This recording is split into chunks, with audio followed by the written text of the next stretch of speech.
Harley Benton RB-414 bass, tinkering and tweaking a Rickenbacker, almost, copy. This wasn't going to be a standalone video, but, well, I kind of got into the weeds, and now I'm going to take you with me. My full review video is probably only going to include a minute or so, at most, of the roughly 2 hours of footage I shot on the day I decided to tinker with this bass. But I thought some viewers might find it interesting to really dive in, so here I'm revealing all.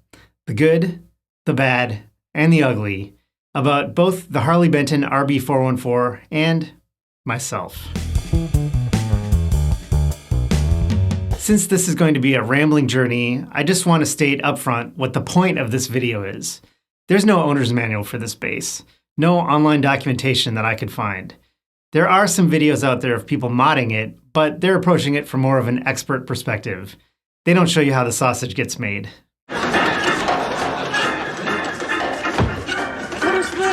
We're making sausages. I'm approaching this from the perspective of an experienced but impulsive tinkerer, and definitely a non-expert. I learned some things the hard way, and I'm hoping with this video to spare you from making some of those same mistakes. Or, I guess, to let you experience them vicariously. But I promise it all ends with a solid recommendation for a relatively easy upgrade you can make, if you so choose. A bit of background if you haven't seen my previous videos. I've been playing bass for about 35 years. I'm also a restless tinkerer. When I got my first bass in high school, at the age of 16, I took it apart. I mean, I completely took it apart. I even disassembled the bridge.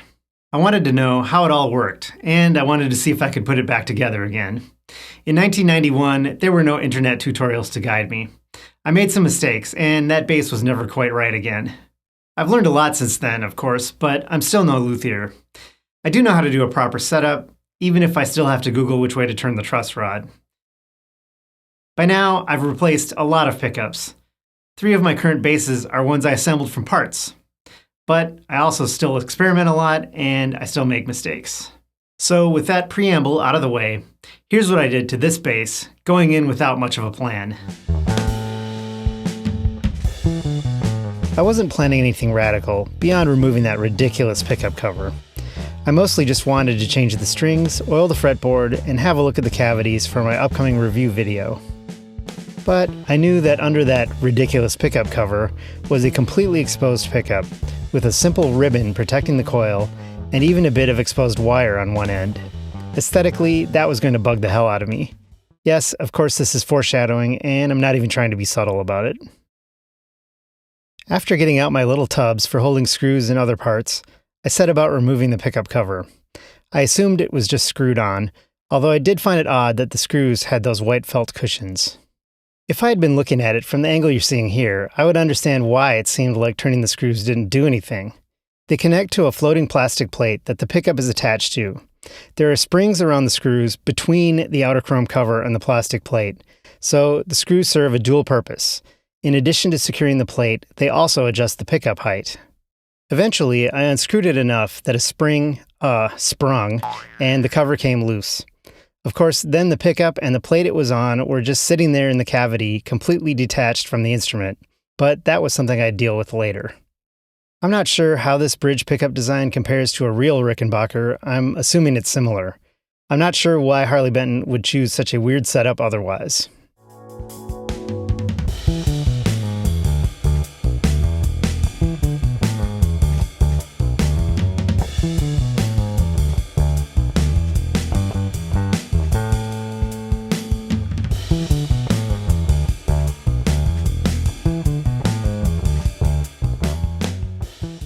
Speaking of weird setups that must exist only to copy a Rickenbacker, we have the bridge. The saddles have these little floating metal barrels with the string slots. I guess that reduces wear on the strings when you make adjustments, but really? I don't see the point. It's just 4 tiny pieces that are easy to lose when you're changing strings. That's just the first stupid thing I noticed about the bridge design, but again, more on that later.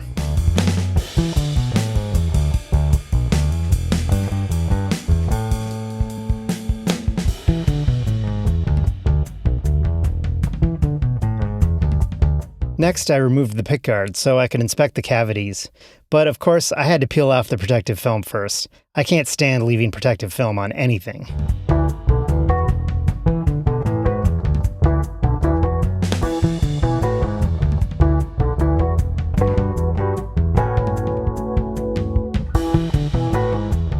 This bass has two pickups. There's a mini humbucker at the neck position, and I mean right by the neck. That's what gives a Rick its characteristic round low end. And there's also a single coil at the bridge position, but it's really closer to the placement of the neck pickup on a jazz bass. Unsurprisingly, there is no shielding in the neck pickup cavity. Not to say I won't add some just for the hell of it, but with a humbucker, it really doesn't need any. The wiring around the pots is fine. A bit of spaghetti, but the wires seem to be decent quality and the soldering is good.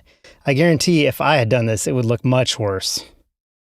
There is shielding on the back of the pickguard by the pots and a bit of shielding paint in the bottom of the control cavity, but not on the sides, so it's not really creating a proper Faraday cage.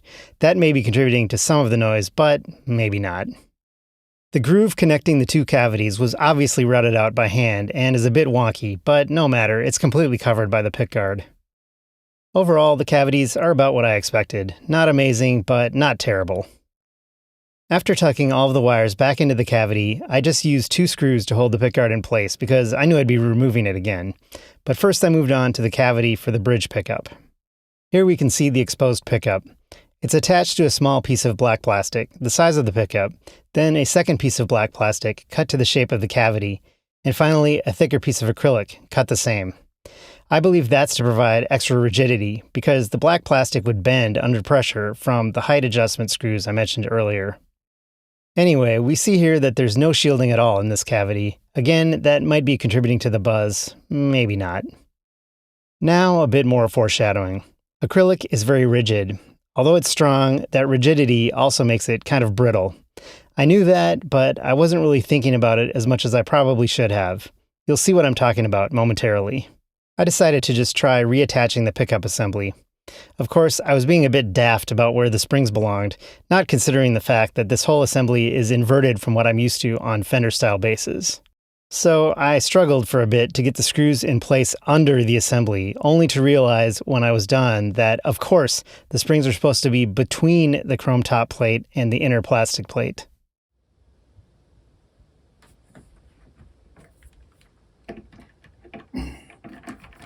Put the springs on the wrong side.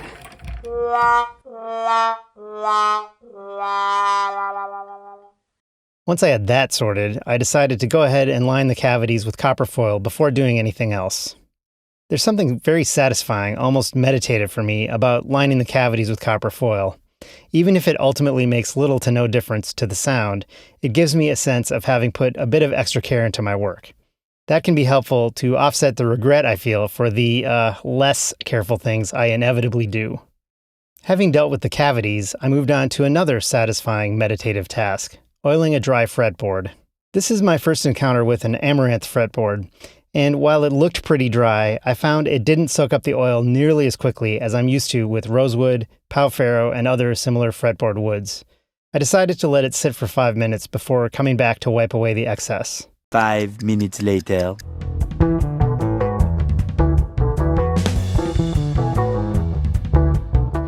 Next, it was time for new strings. I really wanted to put on some roto sounds, since that's what most of the prog rock bassists of the 70s used. But in the interest of completing this in one go, I went with what I had on hand, a set of DR Black Beauties.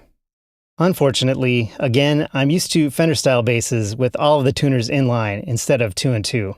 I had a brain fart while cutting the D string.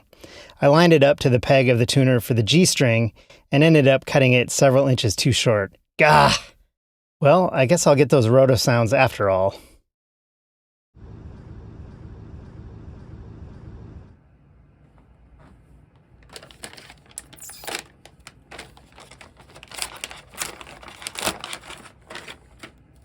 Now, here's the thing. Harley Benton warns you that even though this bass is a standard 34-inch scale length, you need to use extra long strings due to the bridge design. However, I had measured the Black Beauties plus a couple of other random sets of strings I had on hand, all standard long scale, and they were long enough. The string winding didn't start to taper until at least a ½ inch past the nut. Roto Sound does make extra long scale strings, but Guitar Center doesn't stock them at the local stores. So I figured I would just go ahead with the standard scale and hope for the best. But double gah! I installed the E string and found that the red silk winding started about a 1/4 inch before the nut. These strings will not work on this bass. Oh well. I was planning to restring my jazz bass with rounds anyway, so I can just use these on it instead. I knew I had another set of new strings in my bin somewhere, DR Dragonskins. They're actually a 5-string set, but since I don't currently own a 5-string, I might as well use them. I figured since the DR Black Beauties were long enough, these probably would be too, and fortunately, I was right. I got the bass strung up and it was ready to go, but man, that stupid bridge pickup. I don't think this is the end of the story. With the new strings attached, I gave it a quick play test and decided it needed some minor setup work. First, a bridge adjustment. I'm used to bridges where each saddle is individually adjustable. This bridge has all 4 saddles on a single long plate that's adjustable via 2 screws at each end plus 1 right in the center. You can adjust it so one end is higher than the other, but you can't really do anything about the middle strings independently of the outer strings. Weirdly, this design also allows the angle of the plate to be adjusted front to back. I don't know why you would want or need that. I was just focusing on height and turning the pairs of screws just until they both felt snug, so I only realized after the fact that it wasn't level front to back. That doesn't seem to affect the sound or playability though, so I just left it, since I had managed to get the overall string heights where I wanted them. I do not like this bridge. Well, adjusting the bridge didn't completely resolve the fret buzz, so I realized it also needed a truss rod adjustment. I don't like it when instruments have a plastic cover over the truss rod access. It just seems unnecessary.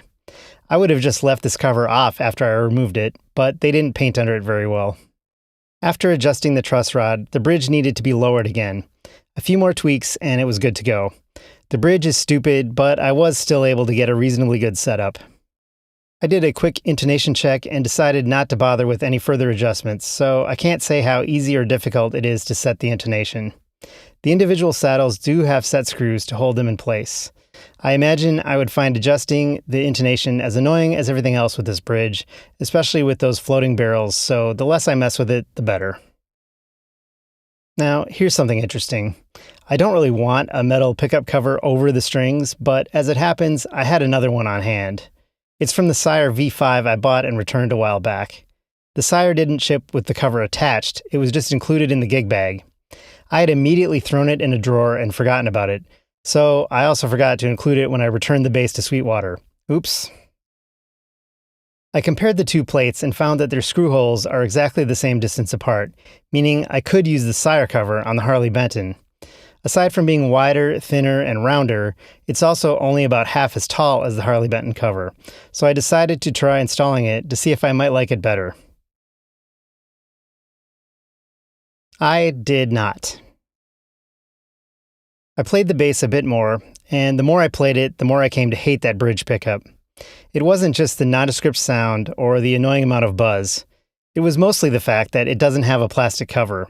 I frequently rest my thumb on the pickup, and it just feels wrong. So here's where I got experimental and a bit reckless. I realized that since the pickup is in a fairly large cavity, attached to a floating plastic plate, there's actually a lot of flexibility for replacing the pickup. In particular, you could use a jazz bass pickup.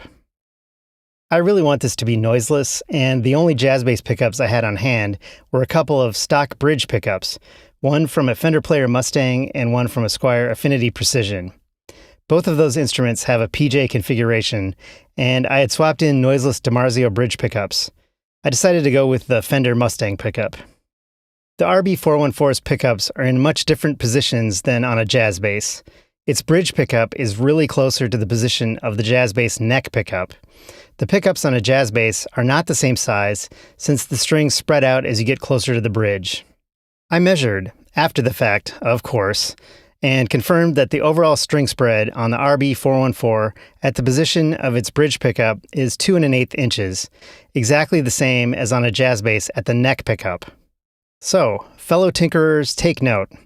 A jazz bass neck pickup is a suitable replacement for the RB-414's bridge pickup. I found that even though it's not a perfect match, a jazz bridge pickup also works, but the sound is a bit weak on the E and G strings because the pole pieces aren't lined up directly under the strings. As I've said before here, I don't solder. Please do not call this out in the comments. Trust me, I just can't do it, and I know I'm not alone. So, as I usually do, I just cut the existing wire in the middle, stripped the ends of both wires, wound them together, and wrapped them with electrical tape. But I'm getting ahead of myself. First, I had to attach the new pickup to the plastic plate. The RB-414 comes with 2 screws under the pickup, holding it to the plastic plate.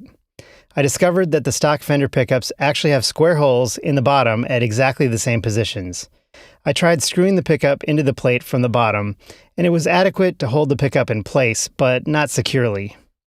To make this work, I decided I was going to need to attach the pickup the standard Fender way, with the 4 long screws that go in from the top of the pickup. Those screws are really long, and I decided they would work great to attach the pickup directly into the body itself, and I could then adjust the pickup height directly, again as on a Fender, like I'm used to, eliminating the floating mechanism attached to the chrome plate. Which is good because even this small amount of work had stripped the threading on the acrylic on the bass side, making height adjustments impossible. I just want to state that again. The way this bass was designed for pickup adjustment essentially broke the day after I bought it. In order to attach the pickup screws into the plastic plate, I needed to drill some pilot holes.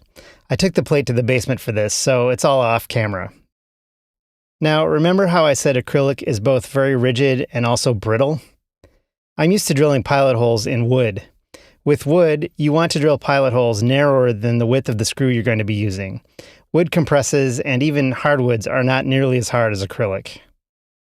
I didn't really think about this as I was drilling the pilot holes, using the same 1/32 inch drill bit I typically use. When the screws went into the acrylic, it cracked. If I had been prudent and patient, I would have stopped right there, gone back, and drilled larger pilot holes. Of course, I did not. Ultimately, it didn't matter to me that much because A, you can't see it, and B, the acrylic piece is no longer really important. The whole reason it exists is to provide extra rigidity for the height adjustment mechanism that I'm no longer using. So I left it as is for now, but since this Fender pickup is just as noisy as the stock pickup, I'm planning to replace it with a DiMarzio noiseless. When I do that, I'm going to just ditch the acrylic piece altogether. So that's where this journey ends, for now. I think the Fender pickup sounds better than the stock pickup, even though it kind of just makes it sound like a jazz bass when soloed. And of course, it still buzzes. But when you combine the pickups, I noticed something weird, and I don't remember if this was how it was with the stock pickup. As before, in the middle position, you have to turn up both volume knobs to get any sound. Weirdly, if you turn up both volume knobs to full, the overall sound cuts considerably and gets much thinner and distant sounding. I don't know enough about the electronics to understand why that's happening, but I did find that if you just roll off one of the volume knobs slightly, it goes back to full volume, and you do get a slightly different sound depending on which volume knob you roll off. I found that I was most satisfied with the sound I got with the bridge pickup at full volume and the neck pickup slightly rolled off, bridge tone all the way down, mainly to reduce buzz, and neck tone all the way up. Actually, I probably still prefer just the neck pickup soloed, but this is a nice additional option. Ultimately, I would be fine with this bass not having the bridge pickup at all, but I don't want to be playing a bass that looks half disassembled. So is that pickup just there for aesthetics? Maybe. We'll see what happens when I get a noiseless replacement. On the matter of aesthetics, I'm thinking about cutting a black jazz bass pickguard to size to fit flush on the underside of the chrome plate. Now that I've done this entire ridiculous experiment, I hope sharing it is of some use to anyone else who has one of these basses and wants to do something about that bridge pickup. The main takeaway I would offer is, use a jazz bass style neck pickup as a replacement. Keep the black plastic plate, just to hide the interior of the cavity, but ditch the acrylic. Use a bit of foam under the black plastic plate, and use the standard pickup screws to attach the pickup through the black plastic and into the body.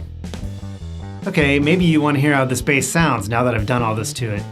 Here's the latest segment of my ongoing prog rock suite, Suspension of Disbelief. Thanks for watching, and be sure to hit like and subscribe.